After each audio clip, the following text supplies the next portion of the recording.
በሰማይ ላይ መንሳፈፍ በዚህች ሀገር የተለመደ ትዕይንት ነው። እግሯ አንድ ሀገሪቷን ይርገጥ እንጂ ከዛች ሀገር ሳይወጡ በአንድ ጊዜ ሁለት አህጉራትን እንዳሻው እየተመላለሱ መጎብኘት ይችላሉ። በዚህች ሀገር የሚኖሩ ክርስቲያኖች፣ የካቶሊክና የእስልምና አማኞች በአንድ የማምለኪያ ስፍራ እየተፈራረቁ አምልኮታቸውን ፈጽመውባታል። ሁሉም ዜጎቿ ዝነጣን ይችሉበታል፣ ደግሞም ቆንጆች ናቸው። ሀበሾች ለንግድ ይመላለሱባታል። የኔቶ አባል ሀገራት እንደ ድንበር ጠባቂያቸው ሲያዩዋት፣ የመካከለኛው ምስራቅ ሀገራት ደግሞ ድልድያችን ይሏታል። ከአንዱ ሀገር ጋር ከመወገን ይልቅ መተባበርን ታስቀድማለች።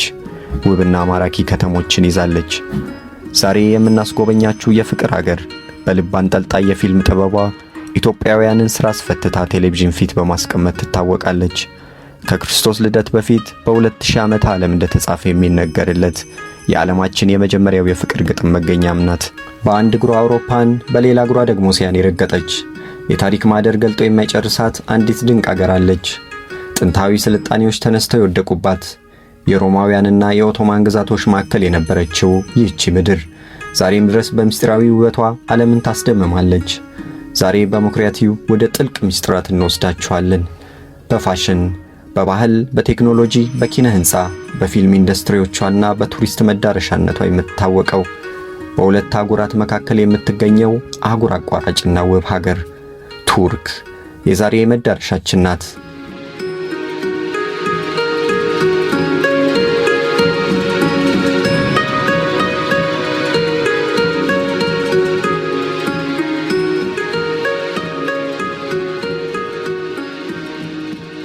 ከኢስታንቡል ሰማይ ስር ከሚበሩት ባለቀለም ፊኛዎች ጀርባ ምን አለ?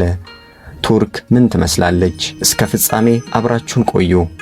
ጉብኝታችንን ከመጀመራችን በፊት ግን ለዚህ ቻናል አዲስ ከሆናችሁ አሊያም ሰብስክራይብ ካላረጋችሁ ሰብስክራይብ በማድረግ ቤተሰብ ይሁኑን። መርሃባ።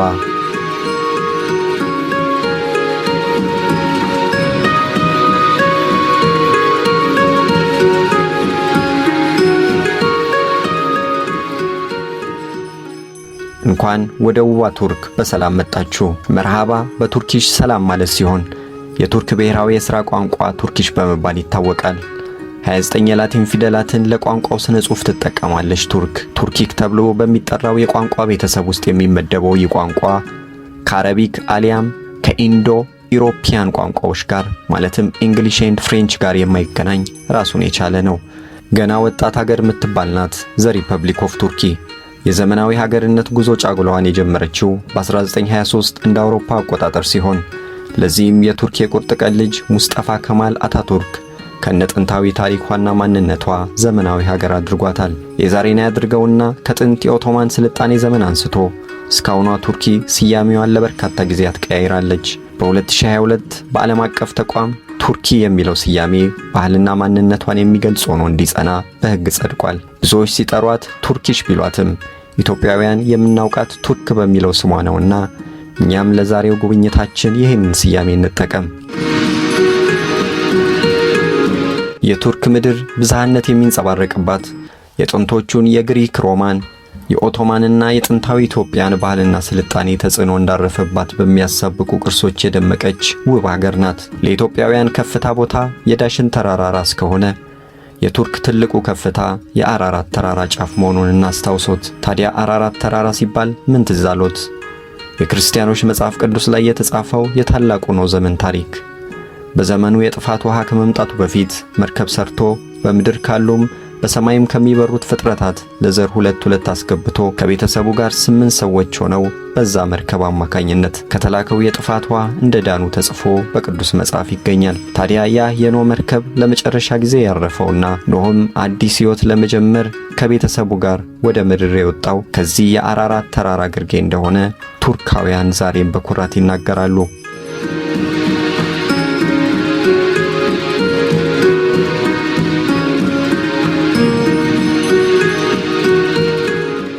ታላቁ የቱርክ ማማ ጋላታ ታወር የኢስታንቡል ከፍታ ማሳያ ሲሆን በ1267 በባይዛንታይን ዘመን ከታነጸ በኋላ የስትራክቸርና የከፍታ ለውጥ በሚያመጡ ተከታታይ ግንባታዎች በየዘመናቱ አልፎ የቱርካውያን ውድ የቱሪዝም መዳረሻ ለመሆን በቅቷል። መላዋን ከተማ ከማማው ላይ ሆኖ ማየት ልዩ ደስታን ለጎብኚዎች ያጎናጽፋል። ዛሬ ላይ ከመዝናኛነት ባለፈም የቱርክን ስልጣኔ በሚያሳይ ሙዚየም መልክ እያገለገለ የሚገኝ ታላቅ የቱርክ ከፍታ ምልክት ጭምር ነው። ጋላታ ታወር በቅዱሱ መጽሐፍ በአዲስ ኪዳን የትንቢት መጽሐፍ በሆነው የዮሐንስ ራእይ ላይ የተጠቀሱት 7ቱ አብያተ ክርስቲያናት የሚገኙትም በዚህቹ ጥንታዊ ቱርኪ በምዕራቡ ክልል ሲሆን እነዚህም በእስያ የነበሩ 7ቱ አብያተ ክርስቲያናት ተብለው ይጠራሉ። ኤፌሶን፣ ሰምርኔስ፣ ጴርጋሞን፣ ቲያጥሮን፣ ሰርዴስ፣ ፊላዴልፊያ እንዲሁም ሎዶቅያም።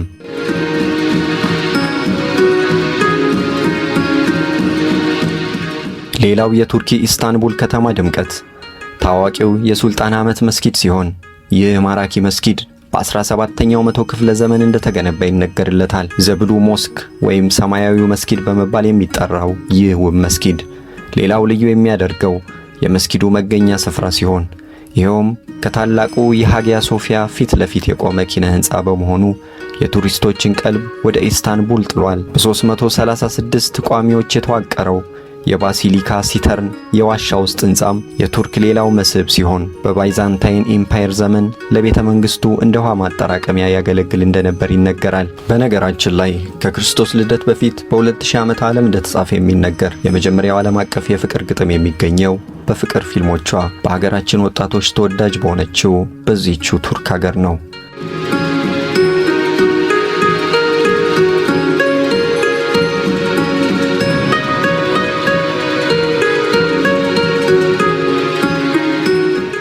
ሌላም እውነትን ጨምርሎት አሁን ቤቶ ቁጭ ብለው ምግብ መብላት ቢያሰኙትና ቤቶ ለማዘጋጀት ጊዜ ወይም ሁኔታዎች ካልተመቻቹሎት ምን ያደርጋሉ?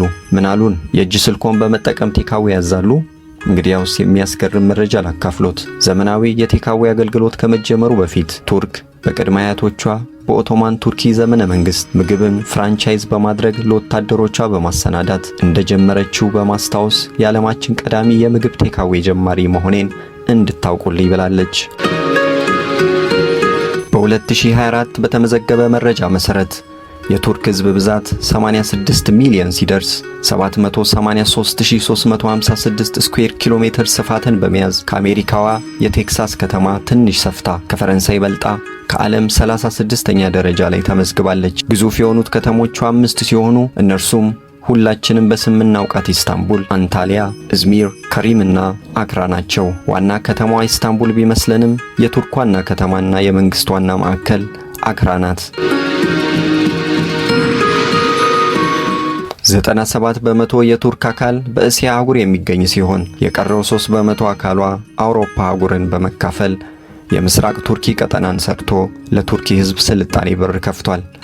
ይሄ የቱርኪ ማዕከላዊ አቀማመጥ የእስያና የአውሮፓ አህጉራትን ከመካከለኛው ምስራቅ አገራት ጋር በንግድ ማዕከልነት እንድታገናኝ እድል ከፍቶላታል። ከካስፒያን ባህርና ከመካከለኛው ምስራቅ አገራት የዘይትና የነዳጅ ምርቶችን በዋና መሸጋገሪያነት ወደ አውሮፓ ገበያ በማስተላለፍ የማይተካ ሚናዋን እየተወጣች ረብጣ ዶላሮችን እያፈሰች እስካሁንም አለች። የውጭ ግንኙነት ፖሊሲዋ ላይ የሚታየው የተረጋጋና ለማንም ያልወገነ ማዕከለኝነት የሚመነጨውም ከዚህ ሚናዋ አንጻር ከወዳጅ አገራት ጋር ያላትን ግንኙነት በማያሻክር መልኩ ለማስኬድ ታስቦ እንደሆነ ይነገራል። እንደ ፖለቲካ ተንታኞች የሩሲያን የጥቁር ባህር መስፋፋት ለመገደብ የኔቶ አባል ሀገሯ ቱርኪም በቀጠናው ያላት ሚና የጎላ ነው ይላሉ። ወደ እስያና አውሮፓ ሀገራት ለሚደረጉ ህገወጥ የስደተኞች ፍልሰት እንደ ዋና መሸጋገሪያ ኮሪደር የምትቆጠር ሀገር ስትሆን ለዚህም ጥቁር ባህር በሰሜን፣ የኤጂያን ባህር በምዕራብ፣ የሜዲትራኒያን ባህር በደቡብ እንዲሁም በአውሮፓና እስያ አህጉር መካከል የሚገኘው የማርማራ ባህር የቱርኪን ስትራቴጂክ መገኛ በተግባር የሚሰብኩ ሕያው ምስክሮች ናቸው። ይህም በአጠቃላይ 7200 ኪሎ ሜትር የሚሸፍን የባህር ድንበርን ያካለለ ነው። ከ2916 ኪሎ ሜትር በላይ የሚረዝመው የሀገሪቱ ድንበርም የቱርክን ኢኮኖሚ ለማቀላጠፍ ትልቅ ሚናውን እየተወጣ ይገኛል። በነገራችን ላይ መቼም ቡና ሲነሳ ሀገራችን ኢትዮጵያን ቀዳሚ ማድረጋችን አይቀርም። ያም ካልሆነ ወደ ላቲን አቅንተን ብራዚልን እንጠቅስ ይሆናል። ታዲያ ቱርካውያንም በቡና ጣዕም አትምጡብን ባዮች ናቸው። በግለሰብ ደረጃ እስከ 3 ኪሎ ግራም ቡና የሚጠጣባት የዓለማችን ቁጥር 1 ሀገር ያደርጓታል። የእኛን ሀገር የቡና አጠጣጥ ፍጆታ ያጠና ባለሙያ ቢገኝ ምናልባትም ቀዳሚ መሆናችን እንደማይቀር ግን ልብ እንበል። እናም ቱርኪ የመጀመሪያውን የቡና መሸጫ ሱቅ በከተማዋ ኢስታንቡል በ1475 በያኔዋ ኮንስታንቲኖፕል እንደከፈተችና ለዓለም እንዳስተዋወቀች ይነገርላታል። ቱርክ በግዙፍ የገበያ ማዕከላቶቿም ትታወቃለች። አልባሳትን ጨምሮ ሌሎች ምርቶችን በተመጣጣኝ ዋጋ በመግዛት እንዲሁም ሀገር ቤት ገብተው በመሸጥ ኑሯቸውን የሚመሩ ሀበሾችም የቱርክ ገበያ ደንበኞችና ቤተኞች ናቸው። እዚህ ጋር አንድ ነገር ሹክን በሎት the evil eye ወይም ሰማያዊ መስታወት በመባል የሚጠሩት መጥፎ ኃይልን የሚያርቅና ወደ ሰው እንዳይቀርብ የሚከለክል አንድ ኃይል አለ ብለው ያምናሉ። ውድ የዩቲዩባችን ተከታታዮች ሳንታ ክላውስን ያውቁታል? እንግዲያውስ የትውልድ ቦታውን እኛ እንንገሮ። በቱርኪ ሜዲትራኒያን የባህር ዳርቻ የጥንቷ ሚያር የአሁኗ ደሚር ክልል የተወለደው የቅዱስ ኒኮላስ ታሪክ እዚህ ቱርክ ይገኛል።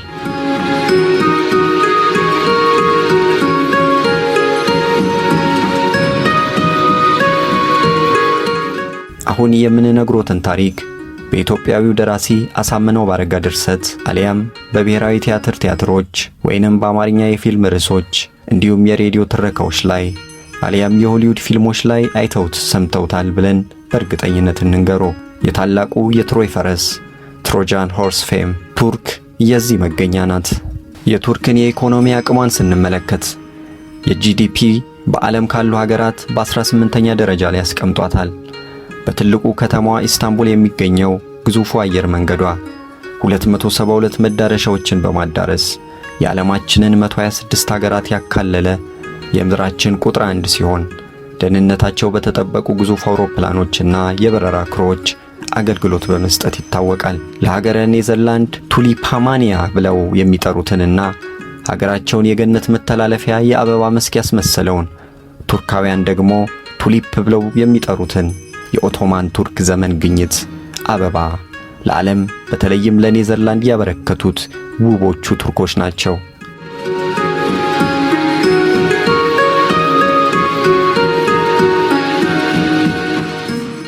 የለውዝ ምርትን ለዓለም ገበያን በማቅረብ የምትታወቅ ሀገር ናት ቱርክ። 75 በመቶ የሚደርሰው የዓለም ገበያ የለውዝ ምርት አቅርቦት በመሸፈን ቀዳሚ ሀገር ናት። በዚህም ከ50 በላይ የዓለም ሀገራት የለውዝ ምርቷን እየገዙ ይጠቀማሉ። የቱርካውያን አመጋገብም በዓለም ላይ የታወቀና የሚያስደንቃቸው ነው። ተከሽነው የሚዘጋጁት የቱርክ ምግቦች ሀገሪቱን ለመጎብኘት ጎራ ያሉትን ጎብኚዎች ሁሉ በማርካትና በማጥገብ ታዋቂ ናቸው። በእንቁላል ተሰርቶ የሚቀርብሎ መነመን፣ ታዋቂው የቱርካውያን ጣፋጭ ባቅላባ፣ እንደ ከረሜላ የሚቀርብሎት የቱርክ ጣፋጩ ሎኩም፣ ድንችና ነጭ ሽንኩርት ሳይቀር የሚገባበት ኮርቦ የተሰኘው ሾርባቸው፣ እኛ ሸዋርማ ብለን የምንጠራው የቱርክ ላውማከን፣ በቲማቲም በጥጃ ስጋ ጭምር ተሰርቶ በጣፋጭ ቂጣቸው ተጠቅልሎ ይቀርብሎታል። ከርሱ የሚጠበቀው እያጣጣሙ መብላት ብቻ ነው። በነገራችን ላይ በ2024 በተመዘገበ ዓለም አቀፍ መረጃ መሰረት የቱርክ ኢስታንቡል ግዙፍ አየር መንገድ ወደ 350 መዳረሻዎች በመብረር አውሮፓን፣ ኤዥያን፣ ኦሺኒያን፣ አፍሪካንና አሜሪካንን በማካለል የምን ጊዜውም የምድራችን ግዙፍ አየር መንገድ ለመባል አብቅቶታል።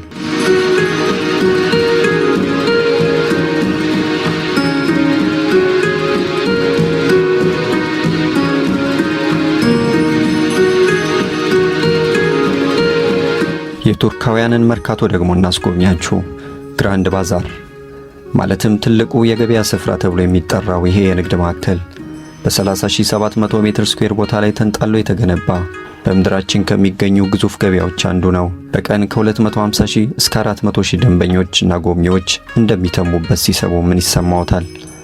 ምናልባትም 90,000 ተመልካች ይዘው እግር ኳስን ከሚያደምቁ የስታዲየም ደጋፊዎች 3 እጥፍ እንደሚበልጡ ስናስብ የደራ ገበያ በየቀኑ እንደሚቀበሉት ያስታውሱ።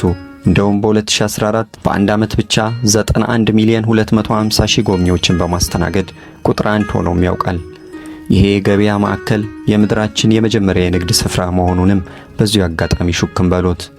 21 በሚደርሱት መተላለፊያዎች እየተመሙ ከ4000 በሚበልጡት ሱቆች የሚፈልጉትን ሸምተው ይወጡበታል።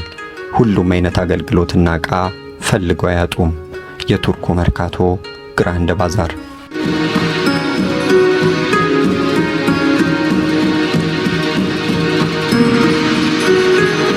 የታዋቂውን ገጣሚ የጸጋዬ ገብረ መድኅንን ግጥም አስታወሱት?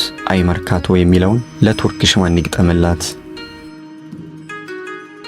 አይ ግራንድ ባዛር ላያልቅልን በግር መዛል ቁስ ፍለጋ ንግዱ መሃል በወከባው መሃል ማለፍ ዙሪያ ገባን እንዲሁ መክነፍ ባንዱ ወጥቶ ባንዱ መግባት መርካቶማ ቱርክም አላት ግራንድ ባዛር።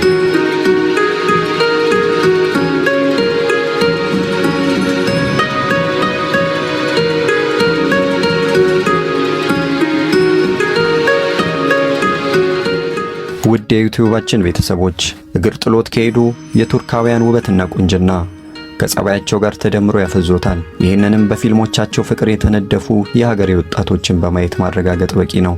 እንደው ለነገሩ ሕፃናትና ወላጆችም በቱርክ ፊልምና በአክተሮቹ ፍቅር አልተለከፉም ነበር ማለት ይከብዳል። ቱርካውያን መዝናናትና ስልጣኔን በስራና በጥረታቸው ማሳካት ይችሉበታል። የኢንተርቴይንመንት የአለባበስ ስርዓታቸውና ራሳቸውን በተፈጥሯዊ መንገድ የሚጠብቁበት መንገድም የሚኮረጅ ጥበብም አለው። ጥንታዊ ስልጣኔን ከዘመናዊነት ጋር አስተሳስራ የተገኘችው ታላቋ ቱርክ ዛሬም ድረስ በመላ ዓለም እንደተወደደች አለች። ጎብኚዎችን በመማረክ የማይረሳ ፍቅርን ሰጥታ ትዝታን ትጭራለች።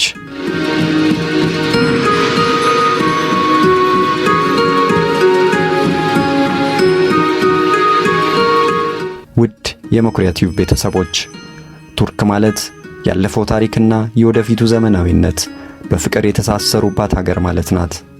በሁለት አህጉራት መካከል ባንዴ መቆም ከፈለጉ ቱርክ ቀዳሚ ምርጫው ትሁን።